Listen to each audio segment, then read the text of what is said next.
Welcome to 9 Point Started With a Dream podcast. Our goal is to showcase the stories of athletes and the community that supports them by being authentic about their journey. Here's your host, Jacoby Gillum. Hey guys, welcome back to the podcast. I'm your host as always, Jacoby Gillum. This episode we have Kristen Moncks, and her journey is one that's relatable, in the sense of it's just about not giving up. She was cut from teams. She's a national team member. She played professionally. She's gone to Olympic qualifiers, and because she kept seeing that about progress. Each year, how can I get better? Each year, can I get one step closer to achieving, my dream? So it's a great journey here that we can all kind of learn and take some value from. So let's get to it.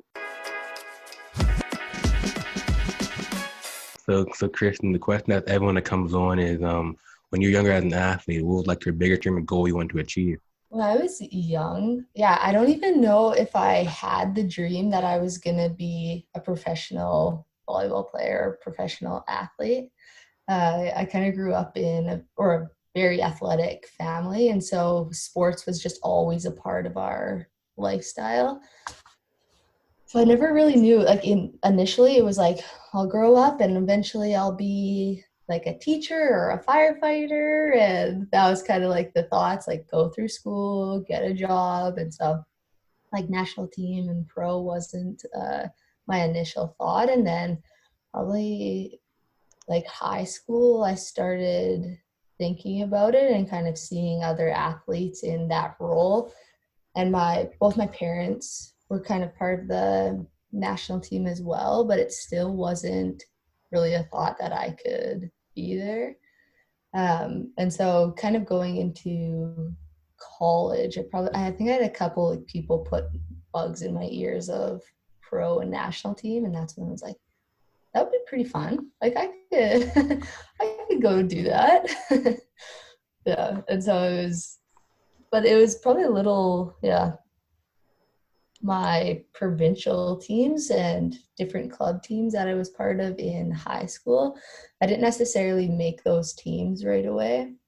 And it wasn't discouraged. Like it sucked at the time just hearing that I wasn't going to make that first team Alberta team. And then it was kind of, well, I'll go play another sport right now. And then if that is something that I want to do, then I'll kind of go back into it. So your parents were national team members, and you still didn't think like it was a possibility early on? No, like I thought it was just kind of, something that they did.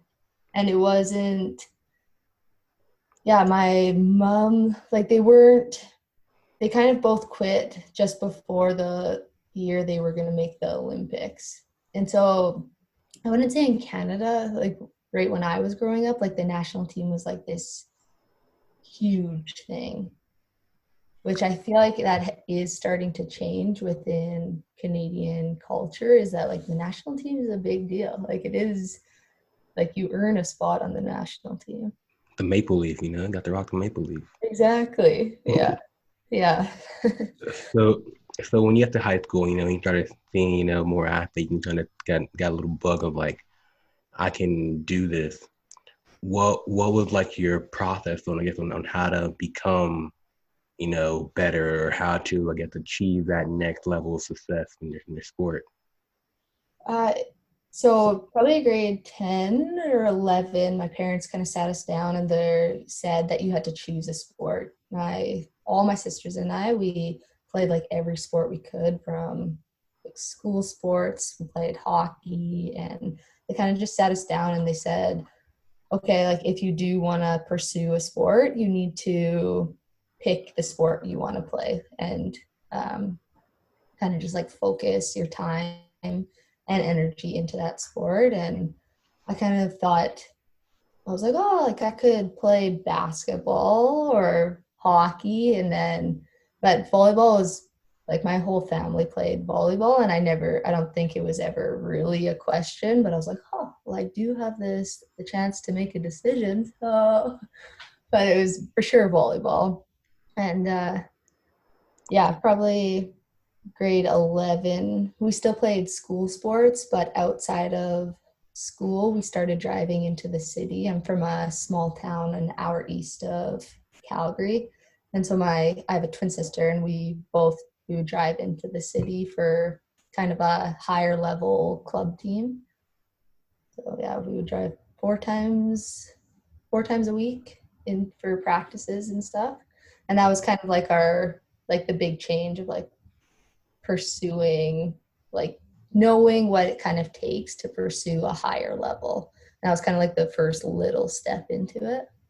What about hockey? Hockey big in Canada. It is, but I actually don't think I was that good at hockey. I like to think I was good at the time, but Definitely. So I know, like in the States, we always think high school then college. So for you, was it just like high school then university? Then it was just like, did you have like a dream school you wanted to go to?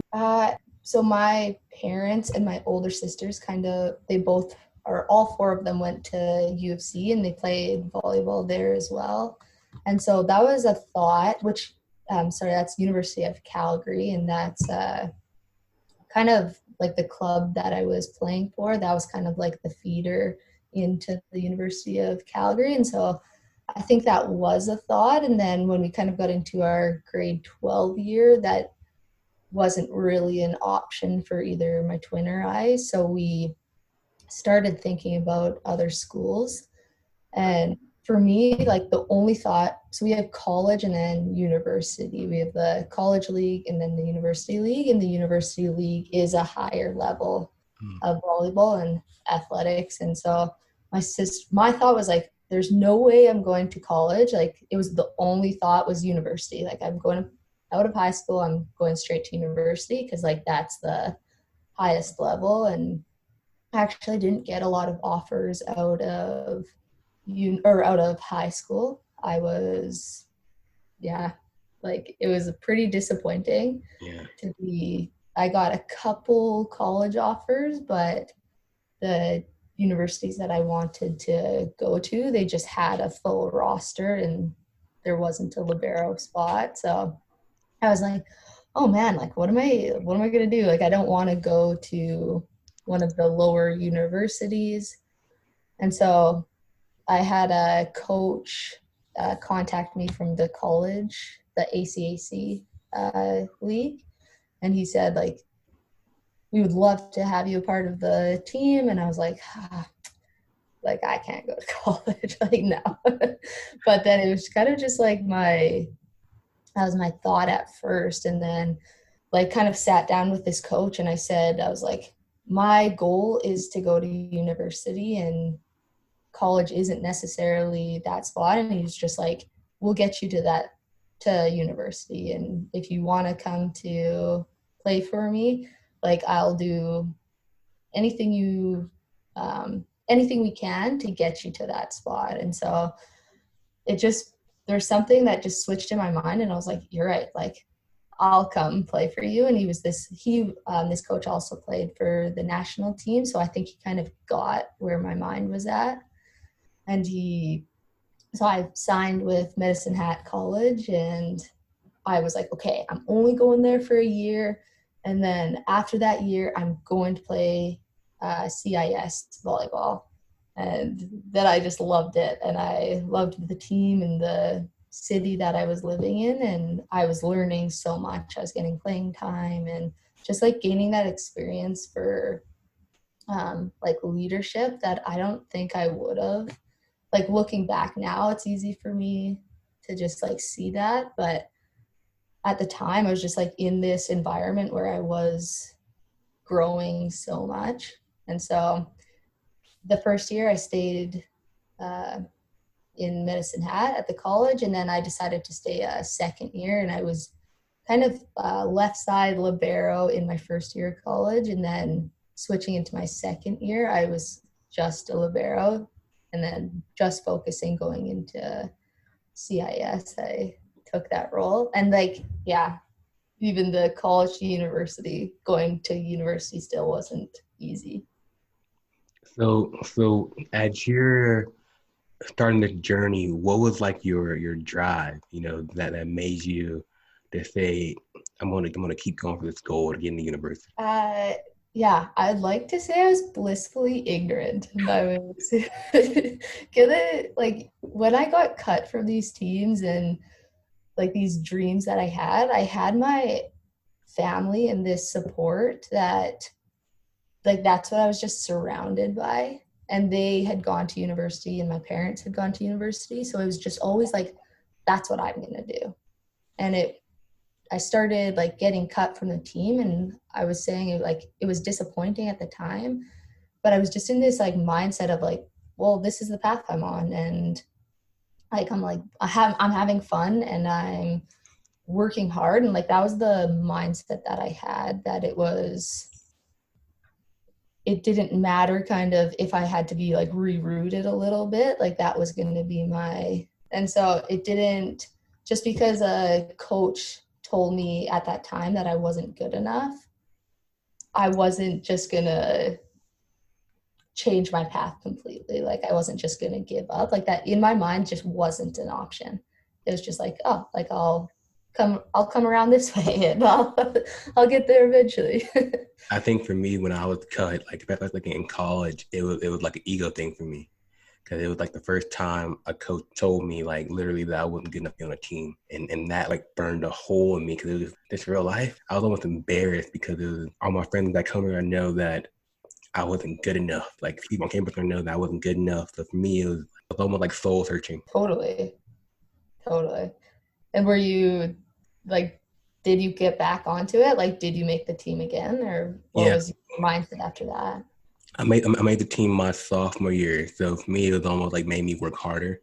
I think I was almost kind of like going into it, like not cocky, but just like knowing like, and like back home I was good. Like in high school, in college I'm good too, right? And that freshman year, college is a beast. And I was like, ooh, I can't eat hot Cheetos every day. I can't eat all the Chick-fil-A and still be good at sports. So let me figure out this nutrition stuff. You made little changes. little tweaks. So we're here. So university is still the goal. So how did it feel when you got to make that happen? Really cool. Like, yeah, it didn't feel like I had made it yet, just because coming out of college, it was kind of decision with my twin sister and I. She was already at Trinity Western, and it was kind of that decision to go play with her or another university. And it was kind of, at the time, was just whatever is the best opportunity for volleyball wise, like where I would get some like potential playing time or like be a part of a good program. And so it did come down to two universities. And then, so at Trinity Western, I ended up going to Trinity Western and getting to finish my 3 years, my degree at Trinity Western with my twin sister. So that's awesome. Like, yeah, that's for sure one of my highlights of my career, is getting to play and be a part of like this amazing program with my sister. Are you two like competitive against each other? We are, but we're competitive. Like, thankfully, we're in different positions. But what is she? She's a setter. Setter, okay. Yeah, and she, we were super supportive of each other as well. So we lived together in my 3 years of being at Trinity, and yeah, it was for sure like the university experience, just with the community that was built and the team and just the system that coach ran was like amazing to be a part of. So for sure that was a highlight. And I don't think, same thing, like being a part of that just kind of was the cherry on top of making it to that spot. Going from where you were, was there still like this national team dream? You know, like was that still like, did you still think like this is still possible? Yeah, okay. So when I was in college, I had a teammate, Megan Naj, she was part of the beach national team. She was on part of like that little circuit. And wasn't at the time, but in my second year, we had these like talks, and she just had this dream that she was going to be on the national team. Like she worked from every angle she would have a goal in her mind, and she's like, I'm going to be there. And I didn't necessarily have the goal, like I'm going to be on the national team, but like watching her and like being same thing, like having that support and that person pushing you, it was like, oh, like I'm going to be on the national team too. And so second year of college, I think we decided we're going to go to the national team tryout. And we didn't necessarily think we were going to make the team, but we were going into this tryout like we're going to take something away from this trial. Like, we're going to work our butts off and like see what happens. And so we kind of just like left everything out on the floor. Like we met awesome people, or it was just like soaking whatever the coaches said to you. You were like, okay, absolutely, like I'll do that. And so I think that was kind of like my first real taste of like I can be on the national team. And I think we got cut both got cut that year. Yeah. And then the second year was kind of like the same thing, where I felt like I actually had a chance, like going from like college and then being in the university league. And I worked my way onto a starting spot my first year of university. And that was kind of like that feeling of getting what I learned from college and applying it in university. And I'm like, like I want to keep going. Like I want to see like how far I can go with my volleyball. Like if I've learned this much in this short of time, like how much better can I get? And so like that was like the next step of like, I'm going to do this. Like I'm going to be part of the national team. But it just started with like not having the expectations that I was going to make the team, but it was like, I can make the team. Like if I put everything I can into it. So for you, you kind of saw it as like a level. So like Yeah. each year, you're like, all right, if I get to this level, I'll be one step closer to getting it. Then if I get to this level, I'll get another step closer. And like eventually, you'll get to the door that you need to open. But you just like want to keep, this trajectory, up, right? Totally. Yeah, totally. And it like I think the year that I thought I was gonna make it, where I was like, like I'm good. Like I got cut. And I was just like, oh my gosh. Like, okay, well that wasn't totally like my plan. So I was like disappointed once again. But the coaches were like, we see like potential, or like we know you're good, but we need to see this from you. And so there wasn't a spot on the team at that year. And then after that year, I just felt like I was still getting better. And I'm like, okay, I'm like going back, and I worked on what the coaches told me to do, and I grew that part of my game. And so then I came back, and like the next year I made the team. So how many times were you cut? I was cut Or how many twice. years? Twice. Yeah. So it was third time the charm. Yeah. For sure. Yeah. So say there's some kid listening right now that has this national team dream, or say they have this high school team dream, what college dream, whatever it may be. What advice would you tell them on just to keep going? Even in the midst of temporary failures, to keep pursuing their dream, because it's all possible. Yeah, I think if they have that dream as a athlete now, and if they're putting in the work to get to that point, then I think you're on the right step. And just because somebody closes a door, just like one coach closes a door, doesn't mean that dream is over. Like I think every coach that you come across has like some sort of advice or something to push you along, and you can take that as you want. You can take that as like a negative or a positive.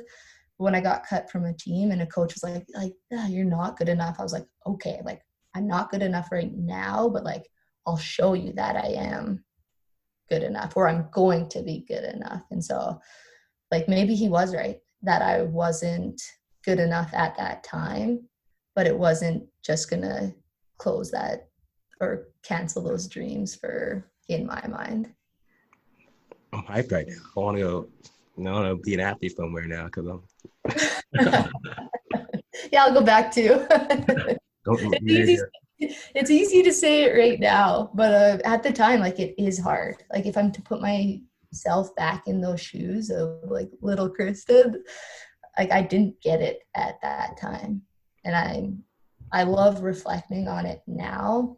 But at that time, it wasn't just like this easy roller coaster or like this easy roller coaster that I'm talking about right now. Like, it was for sure tough, and I'm pumped on my career, even like the ups and downs. And now I can kind of like piece it together. Was like, okay, like that's helped me.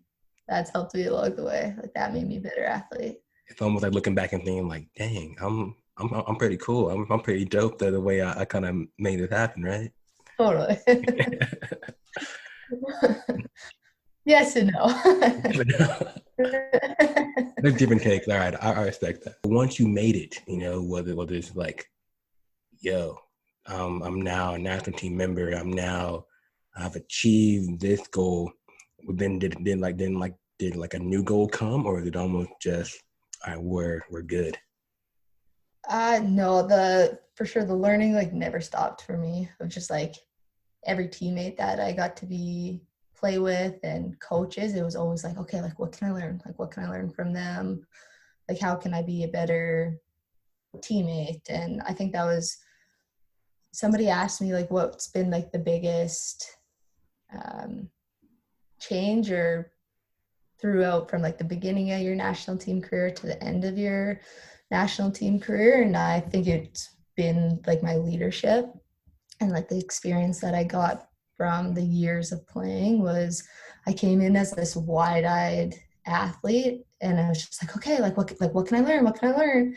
And then actually getting to be a more like experienced player and an older player, I've like taken those things and I've been able to be like a better teammate and more of a leader rather than just a follower. I've been able to actually feel like I like play a role in the team that I'm with. And it's like whatever role I'm given, like I put everything into that role would be like my biggest thing.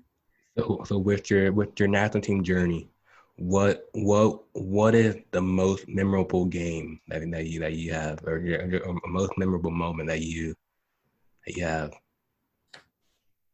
Man, I have so many. Like whole reel just went through my head. This, I'll say just like my most recent one was the Olympic qualifier. I made the A team when I was leaving university. I was kind of deciding if I wanted to go play pro or if I should just hop into a career right away. And that summer that I was kind of deciding, I was contacted by the coach at the time, and he said, we just had a spot open up on the national team, and I would love it if you would come try out. We're going into the last chance Olympic qualifier in Mexico. And I was like, oh, okay. I was like, let me think about it. Literally, I think I hung up and then called him back, and I was like, yeah, no, like, when do you need me? And he was like, how soon can you come? And it was like 3 days. So I was in Winnipeg within 3 days of that phone call, and I had kind of like a mini tryout and kind of like made the team. And I felt so young. This was my 5th year. And at the time in my like playing university, I felt like an old player. And then I got the call, and I was playing with the senior team, the national team. And I was kind of in this tryout, and it was like, can I hold my own with all these older girls? And I had a couple girls just like kind of take me under their wing, and they're like, you can do this. Like, you deserve to be here. And I was like, oh my gosh, like, okay. So I just like, same thing, worked my butt off. And whatever role I was given at that time, then I was like, okay, like, I'm just going to be the best that I can at that time. And so I got to go to Olympic qualifier in 2016 in Mexico with the senior team, and I maybe stepped on the court for like 1 point. I think it was almost just like the coach didn't have timeouts left, so he's like, well, we don't need a sub for the libero, so just switch them and then switch them back. And I was like, whatever, like, I'm on. And I think it was just like a little switch for the team, but I didn't necessarily believe like that we were going to make the Olympics. I like with that team, I was like, okay, like we're going to make this team because like that's what they were saying, but I didn't get to be a part of like that Olympic journey with them. And so fast forward like to now in January when we went for that Olympic qualifier, it was the last chance in the Dominican. And I wholeheartedly believed that we were going to make it to the Olympics. And we had like everything kind of like lined up. We'd been training and we had worked the past 4 years like for this moment. And it just, I really believed with the squad that we had, like we just had the tools to make the Olympics. And so I think that whole moment of just like, okay, like we can do this, and kind of having that disappointment where we didn't necessarily perform when we needed to. And yeah, like it was disappointing for sure, but that would be the most recent memory of like this. Yeah, this sucks. Yeah. Because we put 4 years of work into trying to make it to the Olympics and it didn't happen. So I guess going on that, then in your mindset, what makes it different from, getting cut from the other teams? Like do you still have that same mindset of saying like, all right, we're going to bounce back and we're going to make this now? Yeah. I think the only difference is now is, just tough question. I think it is more just like the long-term thought of like, do I want to put 4 more years into making the Olympic dream happen?